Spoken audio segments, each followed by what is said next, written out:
Every life holds a story. Today, we invite you behind the curtain of 13 inspiring journeys of our life.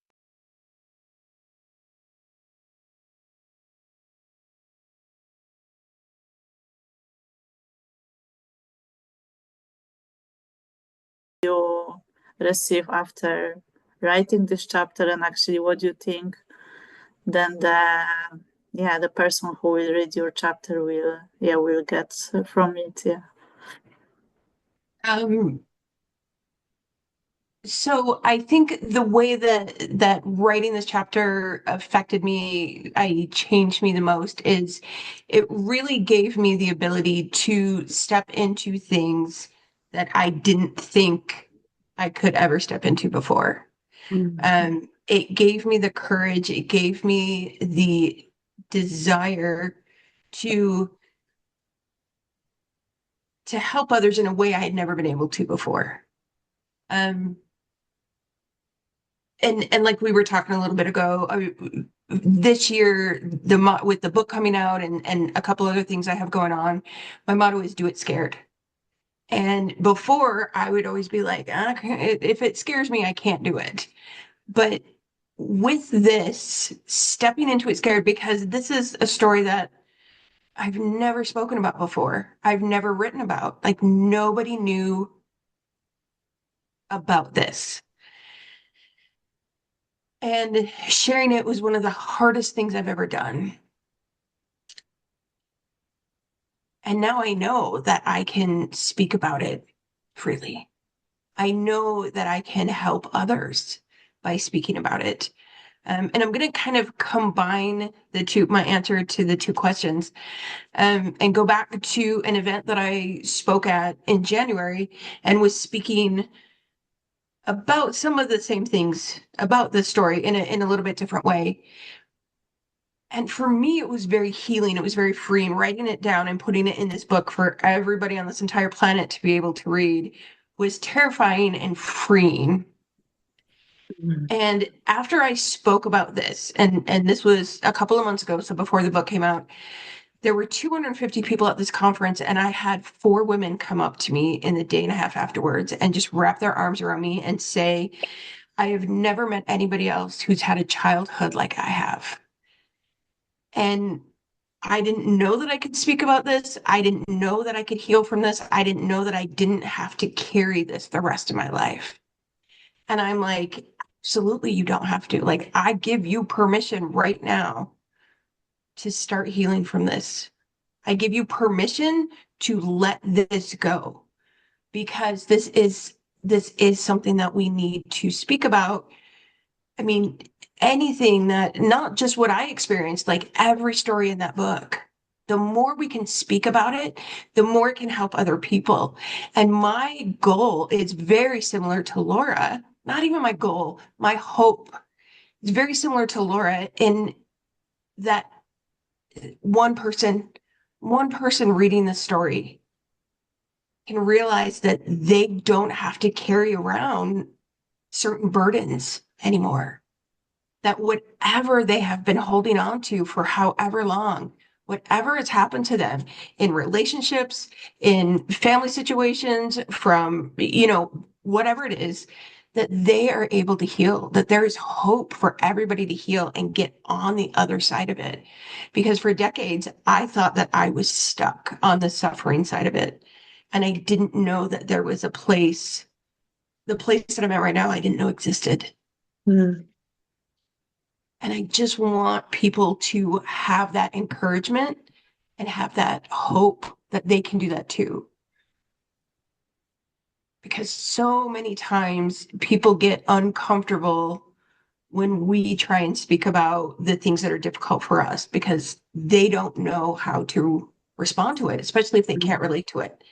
And it comes from a good place. They just are uninformed about whatever we're going through if they haven't experienced too.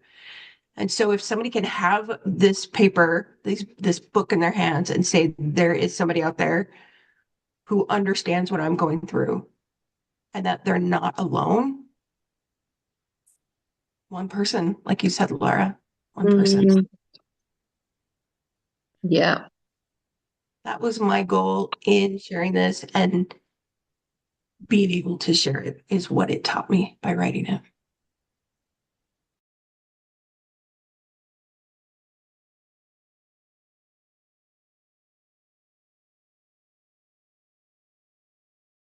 Guess like which one is who, looking at these baby pictures. And then at the end of the party, they said, "Do you want to take your baby picture home?" And I was like, yeah, I do. And I put it in my bathroom, and I see it every time I go into my bathroom. And I always ask myself, how are you speaking to yourself today? How are you speaking in your mind to yourself today? And then I'm looking at my baby picture and going, would you ever speak what you're thinking to that child? Because I'm still that person. And you have to really think about what's going on in your brain and how you're kind of speaking to yourself. So would I speak some of this stuff out loud? And would I have said that to that person? No, look at that little child. That's me. So it's a constant reminder of, am I being kind? And are these things true? Would you say them out loud? And luckily these days, I'm past that. But part of my journey in the story was the nonsense stuff that was going on in my head that I believed was true. And it wasn't true. It wasn't true. The pain was true, but the thoughts that I associated with the pain was not true. And when you use that as a way of going, well, would you speak to somebody else in that way that you're speaking to yourself? Even if you thought some things, would you say that to that person? And hindsight is everything, right? So we can go back and say, well, in hindsight, maybe I shouldn't have done that, or I shouldn't have spent so much time and energy feeling in that space. But that is part of the journey. And now that's why we've grown so much, because we have gone through those nasty things. And as we both know, very similar to This Time Will Pass, sometimes you need the dark to see the light. And sometimes you need to go through those deep, dark, nasty places to come out the other side and go, oh, I feel lifted. This is what it feels like to be out of that horrible place, but know the difference. And like you say, that balance of going, I now know when I don't feel so good. I now know when my mind is playing tricks and saying nonsense stuff, that I have the tools now, not always, because imposter syndrome is always around. It creeps in. You just need to know how to bat it off. And we learn, because we've done it. Everyone in this book has done it. We learn when those things happen and when those triggers go, oh, I know, I've been here before. We just learn to move through it a different way with grace and go, oh, okay, I know this familiar feeling and I'm going to just sit with it or let it pass, because it's not going to be forever. It's not going to be forever. And there will be another way through. So if I'm sharing anything with anyone, yes, it is about loss and something that happened to me at a young age, but it can be really relatable to anything. And your internal self. And that for me is the biggest thing, is actually you are your biggest best friend. And if you can't like yourself or learn to treat yourself in a nice way, then you are really blocking yourself. Yeah. And really, really blocking, like we're standing in our own way most of the time. And the reason that we're doing that is because we're associating our pain and all of the triggers and all of the things. And we think that that's us because we're holding on to it. But what an amazing perspective when Lina said, sometimes you feel like you're manifesting. But if you asked yourself all those years ago, if you were manifesting, well, you'd be going, no, these things are happening to me and I don't like them.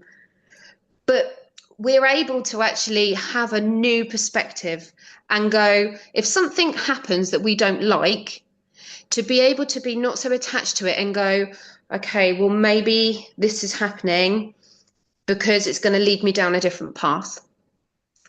You know, like we maybe go for a job and we think that we're going to get the job and we don't get the job. And we think, well, I meant to get that job. And you can either hold on to that and feel like everything's disappointing, or, you know, the right person didn't get the job, that job was mine. Or you can go, there may be a reason why I don't get that job. I'm going to sit tight, I'm going to breathe through it, let it go, and see what else comes my way. And what a nicer way to treat ourselves, because we don't hold on to that baggage and that horrible feeling or resentment or anything, just by having a bit of a new perspective. And of course, we don't want to say it's okay, do we, for these bad things to happen in our life. They're not okay. They are horrible, and there's nothing we can do about them now, you know, and there's probably nothing we perhaps could have done them at the time because it was out of our control. But being able to control ourselves in our mind is the biggest tool, isn't it? So I think in all of our stories, all of us have done that in different ways, in different situations, but we've all done something where we've had to use a skill set to go, well, this happened to us, but we've moved through it some way or another. You know, it's not easy. It's not. Can I add to my answer? Sure. Yeah. Something that you said, Laura, I was just like, oh, I would have said that too. And this is something that is really, really like current in the last couple of years. It's I didn't like holding on to those beliefs that I had about myself. If I could go back and tell 10-year-old me, you don't have to believe everything that everybody else creates you as. You don't have to believe what anyone else says about you, because that is what I did. My entire identity was built around what everybody else said I was. And I just took that in and freely believed it, and then couldn't function. It was those walls, those invisible walls you talk about, just putting it up right in front of yourself.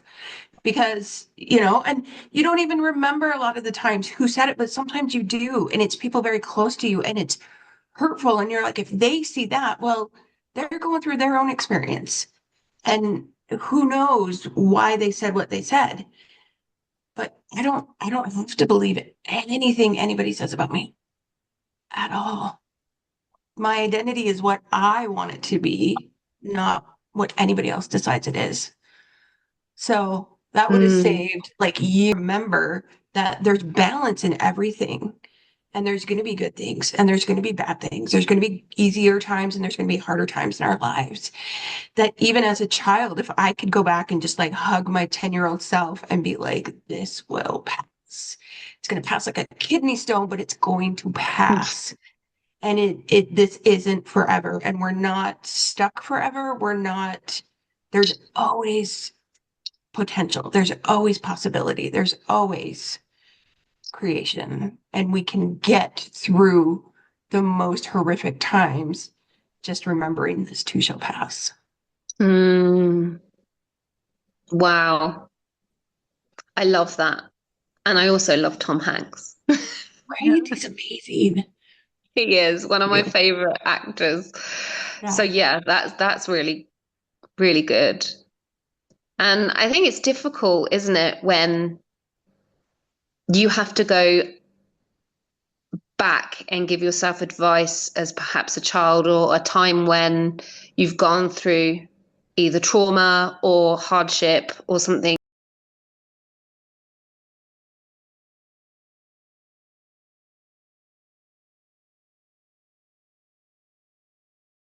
There is to the person who wants to read our book. And I think I will add to always follow the own intuitions, because intuitions, and especially our self as women, never lies. And we often, or I experience that on my own, often don't want to listen it. And that's why I burned myself out with some experience in my life, which are also partly in this book. And I know that, that intuition is so important, because when we allow to listen to these voices, we can really avoid so many situations, and we not need to experience these things. Because if our intuition say us that that's true and this we have to really follow. And if not, then we can came across a lot of things, like even Laura mentioned now about the job. When you're looking for a job and you want so hardly, you keep with your hands like, that's what I want. And maybe your inner core said you something else. You have time and maybe you need to look for other direction. And that's probably much better for you because maybe you can grow, but maybe also are things like, like even I have example of my life because I was looking always outside the city or whatever, very far away, always some courses, some jobs in some times, now not anymore, but before was like I was looking always so far away. Then sometimes my friends also said, you cannot follow this course or learn this language or go to this job here closely. Only you have to go like 100 kilometers or something kilometers from away. And this was like I was looking, and later, I don't know, God, the universe was bringing to me really closer. I was working somewhere where it was very close to my home. This was like really events. I replaced later. I moved to other home and was again even closer. I have 5 minutes walk. And later on was also some other experience. And I think, but sometimes you hold on and you want that something. And that's why our intuition always knows, only we don't want to listen because our mindset maybe is saying to us, no, but you want that. And then you allow the ego and everything around to take care of it instead of follow really this straight path. Because when you follow your intuition, then mostly you are really aligned, you do things which you love. And of course, sometimes you have to go for some compromises. That is not always, then is everything pure. But the feeling, the way how you walk lighter, not feeling the heavy stuff on you, that's really totally different because, obstacles, challenges, whatever comes always to our path. No matter what kind of level, there is always something what can be better, what maybe you can do different. But I think, and I think that's maybe also good to add to this.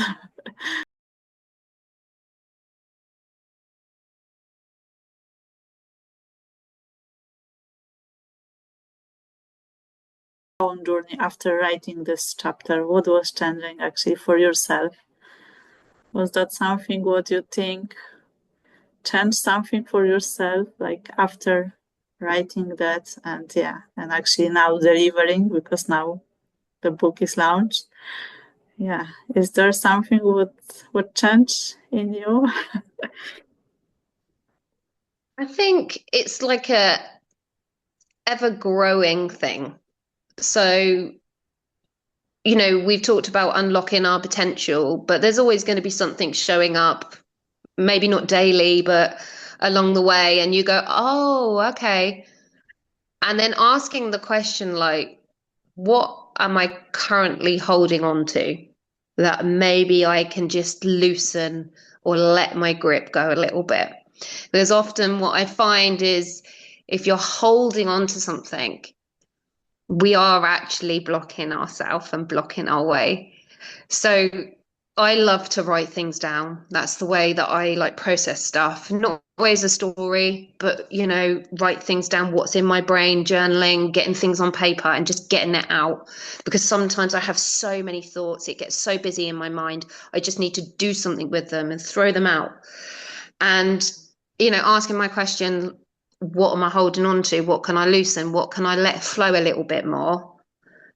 And then there is either acceptance in that, where you have to look at it and go, oh yeah, actually I am holding on to that. And I didn't realize how much I'm like using my time and energy on something. And it can be something so small. It doesn't have to be major things from day to day, but checking in with yourself is really, really important. And I do it on a daily basis because I do it through my yoga. So I'm really lucky that I get to do that. I get to do that in my day. I get to actually check in with myself, and I get to also offer that to other people. So at the beginning of every yoga class, I will always say to people, we come to the mat and we arrive. And by arriving, I mean, I want you to check in with yourself, because have you done this today? And would you do it if I didn't ask you now to give yourself that space? And that's what a lot of my chapter reflects on: timing, time to breathe, time to feel, to check in with yourself. And I feel like yoga has been my path in transformation, healing, and it's just simple things. It's not me going to the mat for just the physical, movements and to keep myself well and flexible. It's not. It's so much more a journey of like what's going on in my full body.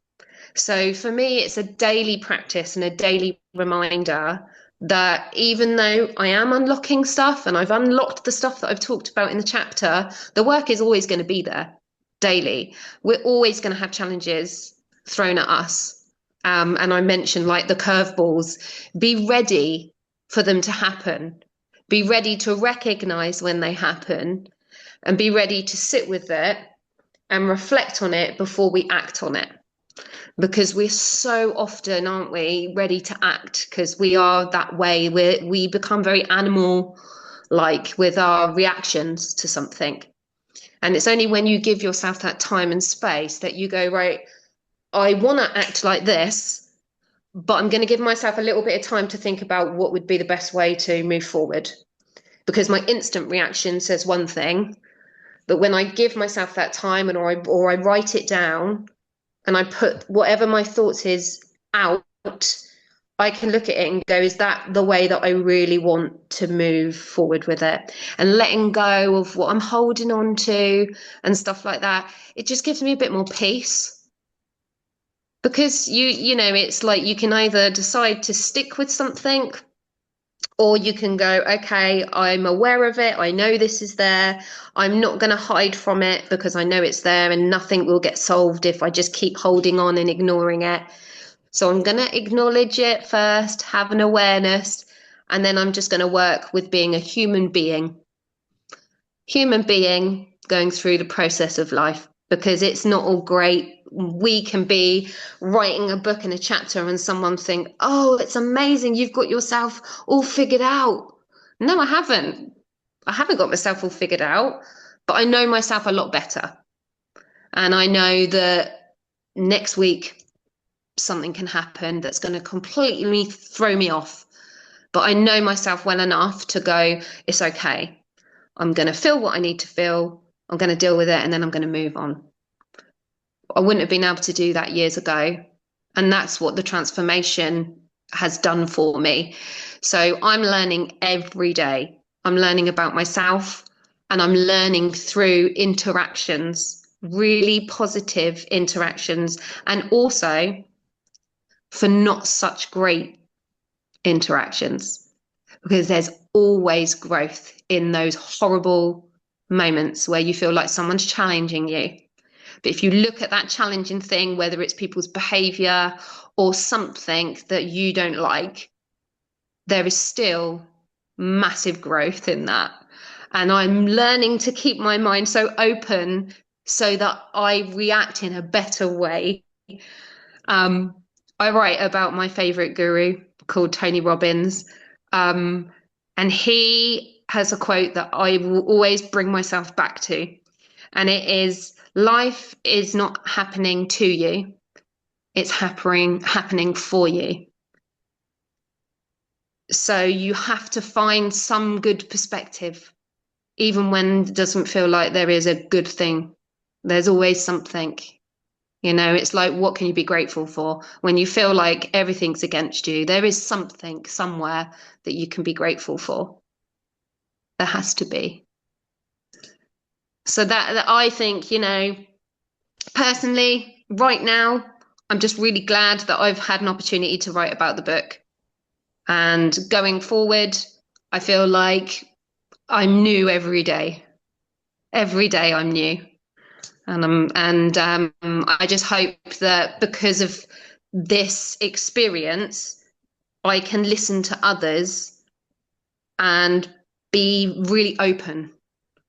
And even in the moments when I catch myself, because we're not superhumans, and just because we've written our book and we've shared something and we've said we've managed to unlock our hidden potential, we still will make mistakes along the way. We will still maybe give advice that might not be the right advice. And we might check in on ourselves later and go, I really shouldn't have done that or said that or reacted in that way. But we are humans and we've got awareness now of ourselves a bit better. So I think, for me, it's the case of saying, I feel like I've grown and I feel like I'm going to grow more. And before Cari will start, and I have one more question. And do you think then the readers of the book will experience also some kind of transformation, for instance, of reading your own story? Because of course we have all unique story, but let's focus on your story. For my story, I think it could be relatable to a lot of people because I feel like, depending the age range of this book, and I would say it's more aimed at adults, although I've been told that I've had a young lad read this book, no younger than I would say 17, so 17 up, which I still consider as quite young, but that was the age that I was. And if I was able to have picked up a book like this when I was 17, when I was going through all that experiences, I really feel like it could have impacted me. And I didn't find personal development until late in my 20s and even my early 30s. If I had have picked up a book like this when I was going through all of that trouble, it could have changed my perspective. It could have given me hope, and it could have made me go, okay, I feel this way and I'm not alone. And I feel that my story, yes, will resonate with someone if they've ever had loss in their life, if they've ever felt not so good about themselves, or ever felt like stuck, like, I don't really know where to go. I'm stuck and I don't know how to move forward. And make myself the person that I know underneath it all I really want to be, but I just don't know how to do it.